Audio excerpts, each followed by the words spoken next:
Fala galera do canal Calango Tagarela, mais um vídeo. Ainda a gente tá com uma ideia para mudar o nome do canal. Vai continuar sendo Calango, mas a gente não sabe se vai acrescentar mais alguma coisa, se vai tirar o Tagarela ou não. Mas isso aí a gente tá fazendo uma votação aí para melhorar o nome do vídeo. Mas isso aí a gente vai ver no decorrer do vídeo. Mas o conteúdo aí vai se manter sempre o mesmo. A gente fala sobre todos os assuntos do mundo. E hoje a gente vai falar novamente sobre o assunto de xenofobia. Eu vou fazer outros vídeos também falando sobre acontecimentos que eu vi aqui. Eu já estou com 2 anos aqui em Portugal. Eu acho Portugal um país muito fabuloso, muitas coisas boas, mas todos os países têm problemas. E tem coisas que aconteceram aqui que também eu vou relatar aqui no vídeo a decorrer do tempo.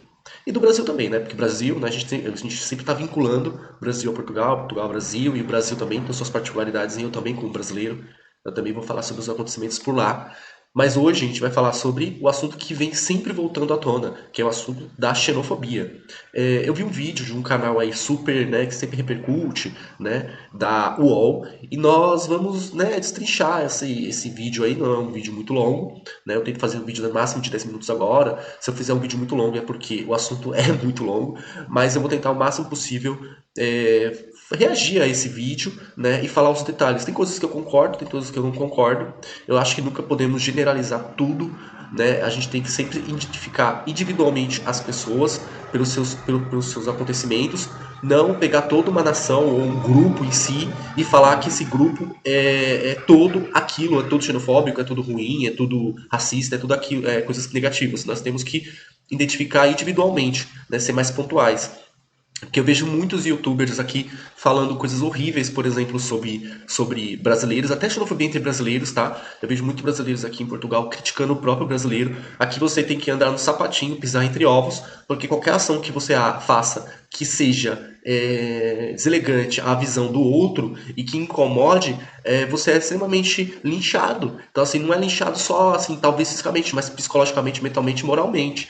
Então, assim, você tem que realmente pisar aqui no sapatinho. Por isso que eu digo, quando uma pessoa sai do seu país, onde tem todo aquele costume que você já vem de nascimento, de crescimento, desenvolvimento, você vem para um outro país, você tem que tomar muito cuidado e não replicar isso aqui, vendo que, e observando que a cultura talvez não aceite isso de maneira positiva, né? Então a gente também tem que saber, entender também que você também tem que ser uma pessoa aberta e absorver o conteúdo novo que você recebeu, que você está recebendo. E também, de maneira elegante e educada, também replicar aquilo que você já aprendeu, coisas boas, trocas de coisas boas, não trocas de coisas ruins, né? Porque a gente, quando fecha a cabeça, fecha a mente, fica muito difícil ter um diálogo entre o interlocutor e aí a pessoa que está falando, né? Você não tem como uma junção, né? É difícil. Então vamos colocar aqui nesse vídeo, né? Esse vídeo aqui do UOL, né? E eu vou colocar ele é um vídeo de 3 minutos, é um vídeo rápido. E aí a gente vai por cima falando sobre isso. Brasileiros burros. Brasil? Xenofobia. Pergunta simples. O Brasil existia antes de chegar... Xenofobia, que é o ódio ou a rejeição aos estrangeiros. Liga pra polícia, mas é coisa que você Eu vou faz colocar bater aqui no no carro. início, né, do vídeo. Brasil é uma cria mal parida. Que se foda a arte brasileira. Se não fossem os portugueses ainda andavam de arco e flecha, ainda andavam em cima das árvores a comer bananas. É cada vez mais comum brasileiros ouvirem frases desse tipo em Portugal. São manifestações de xenofobia, que é o ódio ou a rejeição aos estrangeiros. Liga pra polícia, mas é coisa que você faz bater no carro. Olha pra isso. Por quê? Isso aqui é merda. É merda. 505% de aumento de xenofobia. Mas isso está muito ligado à grande alta de imigração descontrolada, desenfreada que o governo permitiu, né? Muita gente veio para cá sem uma educação boa, sem uma qualificação, sem uma estrutura financeira adequada, e você vê até muitos morando em barracas. E agora, nesse período agora de dezembro, chega a fazer 5 graus, até a sensação térmica pode chegar a -0. E imagina como que é viver dessa forma em uma barraca. Eu acho que você tem que estar vivendo uma miséria extrema no Brasil para você se sujeitar a vir para um outro país, passar frio, necessidade e sofrer xenofobia e até violência. Então, vamos aqui continuar. Só uma pergunta simples. O Brasil existia antes da chegada dos portugueses? Como é que chama? Então, a pergunta que ela fez, né? Se o Brasil existia antes da chegada dos portugueses. A palavra Brasil não existia, porque quem criou a palavra Brasil foram os próprios portugueses, devido à madeira, que se chamava pau-brasil, e a palavra brasileiro significa uma profissão que corta madeiras, E não existia o Brasil, a palavra Brasil, mas existia as tribos, os índios ali, que já tinham uma convivência, já tinham a cultura deles, várias línguas inclusive, né, como Tupi, Guarani e outras línguas ali pelo continente, né. Mas o Brasil não, a palavra Brasil não, mas existia já o continente, existiam as tribos. Tem pesquisadores que dizem que já existia 5 milhões de habitantes ali, de indígenas, já no continente, né? Mas ainda não existia uma divisão clara do que era a divisão de países, né? Isso foi se desenvolvendo a partir de 1800 até 1960 ainda existia uma transposição, uma modificação até nos anos 80. Existia uma modificação ainda geográfica ali do continente. Mas a palavra Brasil não existia mesmo não, mas já existia já uma movimentação ali. Se não fosse colonizado pelos portugueses, provavelmente poderia ser colonizado pelos ingleses, pelos holandeses, pelo francês. Se não fosse colonizado por nenhum europeu, o Brasil talvez seria um país indígena, vamos dizer assim, mais parecido com a Bolívia, por exemplo, que tem grande majoritariamente uma população de indígenas ali, com culturas indígenas. Então seria um país assim com esse formato, se não tivesse uma presença europeia, né? Então vamos lá. Chamava-se esse país e que fronteiras tinha? No Brasil, o ensino deve ser mesmo terrível.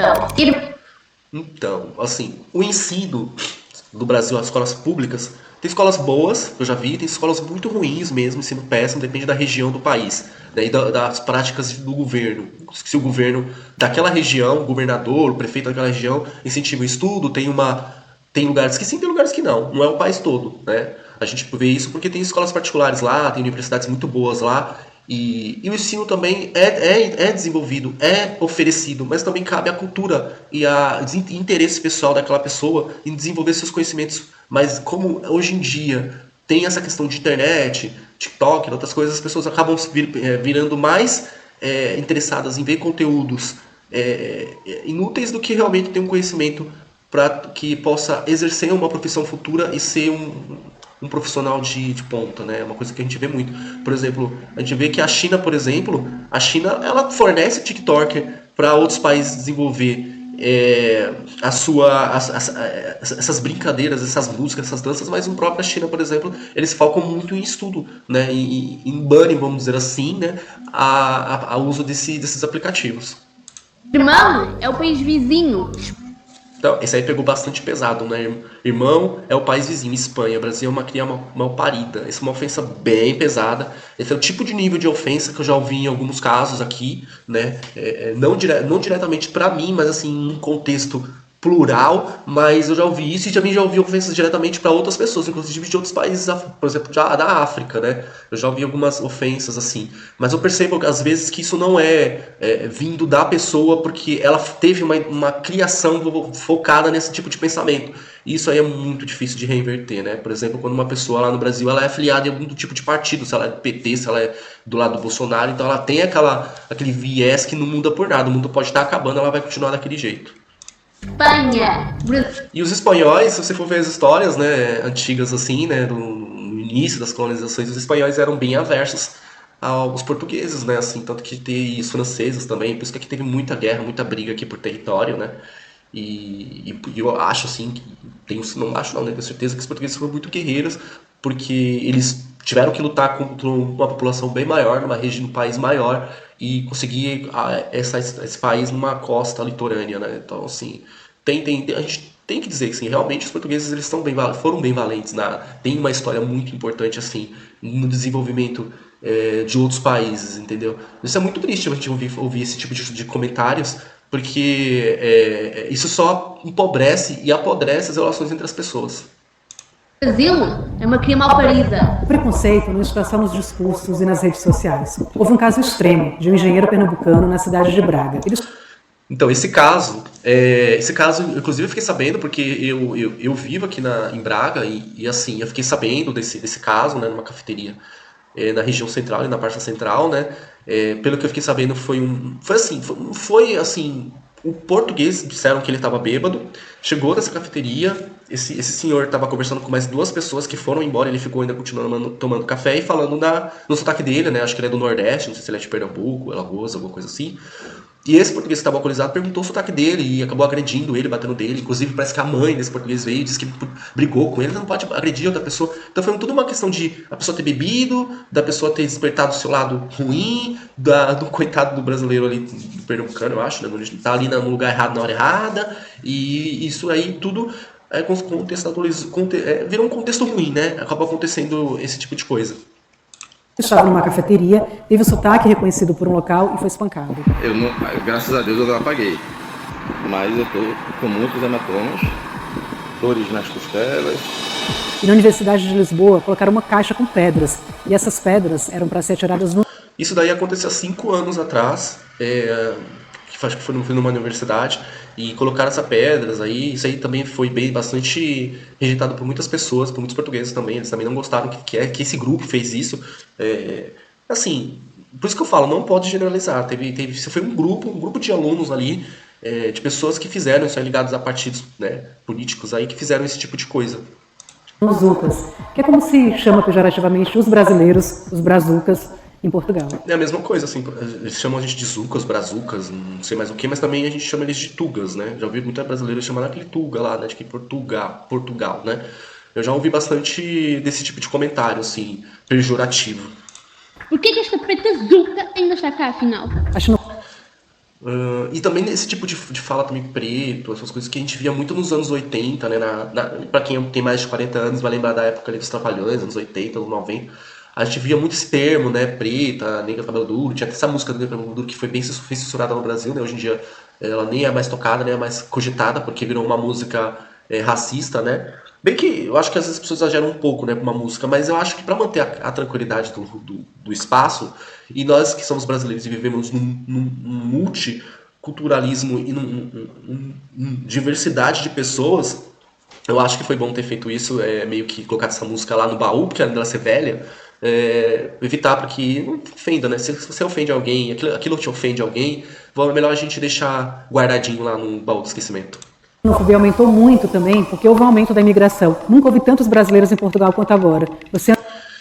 Também aconteceu isso de aumento de imigração devido a acordos que o Portugal fez com o Brasil, do governo que está agora do Marcelo, e agora não temos mais, agora o Portugal não tem mais um primeiro-ministro, que era o Antônio Costa, né, que agora eles vão fazer, parece que um referendo ano que vem para colocar um novo ministro, mas isso aí com a facilitação de entrada, com apenas um título de residência que você fazia pelo CEF, que agora parece que está modificando, parece que é a AIMA agora, né, fez com que essa facilitação de chegar aqui como turista, procurar um canto para ficar e se estabilizar e ver que a condição do país é um pouco melhor do que o Brasil, principalmente em questão de segurança, porque o que mais aqui as pessoas falam é a segurança. Sim, a segurança é melhor do que no Brasil. Você não está andando com o seu telemóvel, o seu celular na rua e você vai ser roubado com alguém de bicicleta, que isso acontece muito normalmente no Brasil. Aqui não vai acontecer. Porém, tem outros problemas aqui em Portugal, como a questão de saúde, que está bem precária, a questão também do arrendamento, que é um aluguel caro, caríssimo, às vezes um quarto chega a ser o mesmo valor de um salário mínimo. E transportes também. Então, vários problemas. Todos os países têm problema. Então, quando a gente fala que Portugal tem problema, ele tem problemas. Todos os países vão ter problema. A partir do momento que existe uma sociedade ali em movimento, vai ter problemas. Anda pelas ruas de Lisboa e do Porto, por exemplo, e encontra brasileiros em toda parte. E hoje há, segundo o governo, 400 mil brasileiros vivendo em Portugal legalmente, com todos os documentos certinhos. Mas quem estuda esse fenômeno da imigração acha que esse número é muito maior. Pode chegar, inclusive, ao dobro disso. Pensando que Portugal tem 10 milhões de pessoas, isso representa 8% da população. É muita gente. Inclusive, esses 8% da população de imigrantes foi o que mais contribuiu para impostos para o país, né? Portugal arrecadou muito imposto com esses 8%, assim, sabe? Então, por isso que eu falo que não dá para pegar aquele indivíduo que praticou algum crime, tanto português quanto brasileiro, que subiu em cima de trem, como faz no Rio de Janeiro e tudo, ou um português que agiu de maneira xenofóbica, e falar que toda a população é xenofóbica, todas as pessoas que residem aqui são xenofóbicas. Você tem que individualizar, é o que eu penso. Você vai pagar? Sabe que isso é xenofobia, não sabe? Teve esse caso também, dessa menina aí também, que entrou com trotinete, né, que é o patinete dentro do trem. Parece que ela não posicionou esse patinete direito. E esse senhor aí, que é português, acabou questionando. Eles questionam muito, porque eles são muito, assim, politicamente corretos, né? Tem que colocar naquele lugar, tem que pôr naquela posição. Você tem uma faixa específica para colocar aquele tipo de equipamento, você tem que pôr ali. Se você colocar embaixo do banco, em cima do banco, eles vão acabar te criticando, te chamando a atenção. Isso aí é para manter o controle e manter as normas. Não sei se essa menina às vezes não colocou no lugar ideal e essa pessoa acabou fazendo uma crítica e ela reagiu de maneira também um pouco agressiva e acabou acontecendo isso, né? Às vezes é melhor a gente ignorar e, dependendo se for uma pessoa mais velha, né, a gente ignorar, porque se a gente for bater de frente, a gente sabe que gravar aqui em Portugal, aqui existe uma lei muito forte de direitos de imagem, né? Você, até no trabalho, na vida pessoal, na rua, né, na sociedade aqui, gravar é proibido. Você não pode gravar, filmar a pessoa sem autorização dela. Então aqui é bem criterioso sobre isso. Por isso que gravar aqui não é igual ao Brasil, que você grava a pessoa e isso pode ser usado como uma prova, por exemplo. Igual aconteceu com aquela mulher que sofreu xenofobia no aeroporto de Lisboa, que ela desceu, tudo disse que foi a mala que caiu nas pernas dela, e ela reclamou para aquela senhora, e aquela senhora destilou um monte de grosseria, chamando a menina de porca, pedindo para ela voltar para o país dela, e outros palavrões que eu não vou citar aqui. Eu te denuncio pra polícia, porque isso é xenofobia. A faxina é o trabalho mais comum entre os brasileiros que vivem em Portugal. É muito difícil para um brasileiro... Faxina, fábrica, restauração, que é restaurante, ser garçom, atendente, pintor, manutenção, higiene, né, área de limpeza, né, higiene, entre outras funções que são funções mais pesadas, que inclusive que muitos brasileiros trabalham, porque os portugueses acabam não querendo ir migrando para outros países que pagam um ordenado maior e acabam assumindo essas funções que os portugueses acabam deixando. E são funções pesadas, cansativas, exaustivas, e que você tem outra rotina e outro modo de operante que às vezes é diferente do Brasil. E isso tudo cabe à adaptação da pessoa. Tem pessoas que se adaptam, outras não. E não é fácil, porque muito youtuber faz, venha para Portugal, você vai conseguir emprego, você vai ganhar dinheiro. Gente, Portugal não é um país para você ganhar dinheiro e ficar rico, tá bom? É um país para você ter um pouco mais de qualidade de vida, vamos dizer assim, né? Um pouco mais de qualidade de vida comparado com o Brasil, mas não chega a ser um oásis, tá? Um paraíso não, é muito difícil. E eu vejo muita gente formada com universidade, com pós-graduação, trabalhando de auxiliar de limpeza, porque não quer voltar para o Brasil devido à violência, e porque estagnou na sua profissão lá, e quando vem pra cá é muito difícil você exercer a mesma função, tá? Achar que vai vir pra cá trabalhar no escritório no ar-condicionado, sendo patrão, sendo chefe, sei lá o que, esquece, você vai acabar tendo que começar de baixo em todos os sentidos, documento, desenvolvimento pessoal, profissional, isso é tudo de baixo, é como você nascer de novo. Então não é tão fácil assim. Ser profissionalmente no país, ocupar uma posição de destaque. Eu conversei com uma alagoana, ela se mudou para Lisboa para cursar o doutorado, e assim que chegou na cidade, ela conseguiu um emprego como empregada doméstica. Hoje ela trabalha num call center, onde ela é constantemente ofendida. É muito comum que... E assim, eu tenho minhas formações de nível superior, só que eu preciso revalidar tudo, preciso fazer mais uma formação aqui, estudar de novo, preciso me adaptar, preciso entrar da minha área, preciso ser aceito pelo grupo ali que que administra aquela profissão. Geralmente não são, como é que eu posso falar, grupos, conselhos, né? Não são conselhos, são assembleias, são sindicatos que às vezes administram aquela profissão, que acaba sendo um pouco diferente o modus operandi, assim. Então, uma coisa que requer muito tempo, paciência e às vezes a remuneração que você vai receber trabalhando na sua profissão, que às vezes é mais complexa e acaba sendo mais acumulativa de tarefas, porque aqui eles visam muito a polivalência, que significa que você tem que fazer a sua profissão e ainda um pouco mais em outras, né?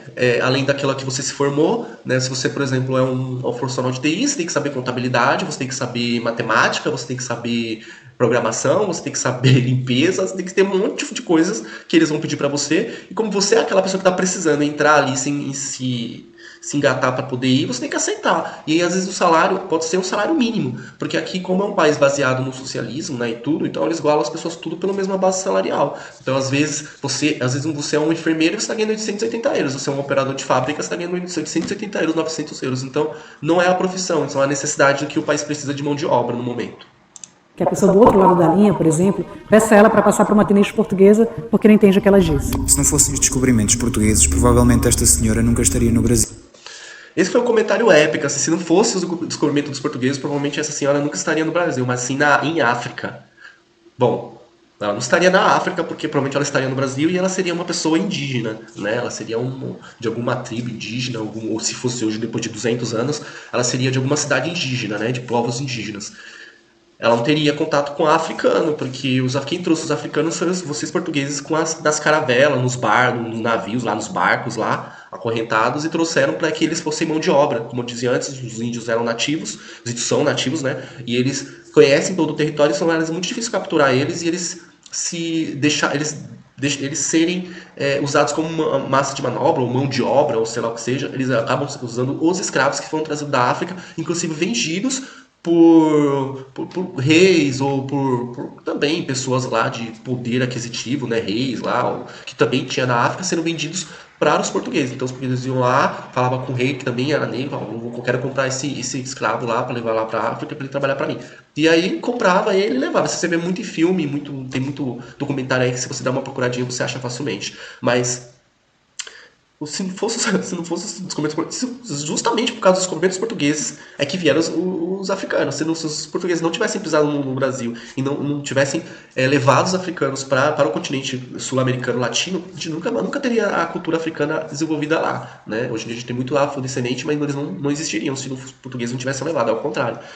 E a senhora nunca teria ido para a África, né? Mesmo se ela fosse hoje de turismo, né? Tem muitos lugares bacanas lá na África, como Angola, né? Moçambique, né? Então, a África do Sul também tem muitos lugares bacanas que quando a gente fala África, a gente fala o continente, né? Existem vários países lá com culturas variadas e tal. Mas sim em África. Em 2020, os brasileiros contribuíram mais para a segurança social de Portugal do que todos os estrangeiros da União Europeia juntos. Que é aquele 8% que ela falou, lembra? De 400 a 800 mil. É esse aí que contribuiu para a segurança social do país. Mesmo assim, parece que a xenofobia contra brasileiros em Portugal está longe de acabar. Brasileiros burros que acham que o Brasil e os brasileiros já existiam antes de Portugal os criar. Então, Portugal sim realmente contribuiu muito na criação do Brasil. A gente tem uma história, a gente tem uma herança de Portugal muito forte. Você vai em vários estados ou distritos no Brasil, você vê muitas obras lá, muitos castelos, muitas igrejas e costumes relacionados à cultura portuguesa, que eu acho muito fabuloso. Eu acho que isso não tem que ser visto negativamente. E eu acho que até estranho os portugueses não gostarem disso, porque se eu fosse de um país onde descobriu tantos lugares e criou tantas culturas e criou várias coisas em países, eu ficaria super orgulhoso, não aborrecido, né? Mas eu acho que isso está ligado muito a que o poder aquisitivo e a questão dos brasileiros poderem vir para o Brasil fez com que trazer um pouco de coisa boa, mas também muita coisa ruim, aborreceu os portugueses. Por isso que eu acredito que tem que ter um maior controle na questão de imigração mesmo, no filtro. Se a pessoa tem possibilidade de morar no país por conta própria inicialmente, se ela tem uma ficha limpa, se ela não está envolvida com crime, se ela é uma pessoa que tem, no mínimo, um discernimento para saber o que é certo ou errado, e respeito ao próximo. Acho que o respeito é tudo, gente. Respeito é o que mais importa. Se você tem respeito ao próximo, se você respeita o espaço do próximo, é o que importa. E quando nós, brasileiros, saímos do Brasil e vamos para outro país, nós temos que, claro, pedir respeito, porque nós não somos saco de pancada, mas ao mesmo tempo nos adaptarmos à cultura local. A mesma coisa, no próprio Brasil, se você sair lá do Nordeste, lá de um estado, de Pernambuco, e você for para Rio Grande do Sul, você vai notar visivelmente uma total diferença de cultura. Os sulistas têm uma cultura totalmente diferente, hábitos, o tempo é diferente, o ambiente é diferente, o alimento é diferente, tem danças diferentes. Então, você chega lá, você vai querer tocar forró, lá no Centro Cultural lá, o Gaúcho da CTG, né, que eles estão tocando outras coisas. Você pode até tocar se eles pedirem pra você, pra te conhecer, mas se você for pra lá e por isso, eles vão falar, não gostamos disso, nós não queremos que isso venha pra cá, porque já faz parte daquela região lá de cima. É a mesma coisa. Aqui, você não pode trazer pra cá, quando alguém tá fazendo São João, por exemplo, aqui, então tocando fado, e você traz funk, por exemplo. Então não faz muito, não tem muito a ver, não combina muito, né? Então por isso que a gente tem que tomar um pouco de cuidado com esse tipo de comentários, de colocações, porque isso só traz coisa ruim, tá bom? Esse é o vídeo, deixa um joinha aí, curte para novos vídeos aí, novas coisas. Tchau, tchau!